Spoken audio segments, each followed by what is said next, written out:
Veľké rozdiely v platbe za teplo medzi jednotlivými bytmi v bytovom dome sú už minulosťou. Nová vyhláška rozpočítavania tepla nastavuje nový spôsob prerozdeľovania platieb tak, že sa na vykurovaní budú podieľať všetky byty, aj tie s vlastným kúrením, a to najmenej 30-percentnou základnou zložkou vypočítanou z podlahovej plochy bytu. Zvyšok percenta sa zaplatí podľa spotreby. Byty v nadstavbách či podkroviach ako základnú zložku zaplatia 20% z podlahovej plochy.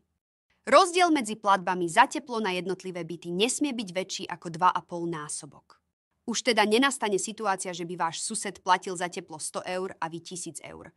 Rozpočítavanie tepla tak bude spravodlivejšie. V prípade teplej vody sa takisto upravuje základná zložka, a to na max 20%.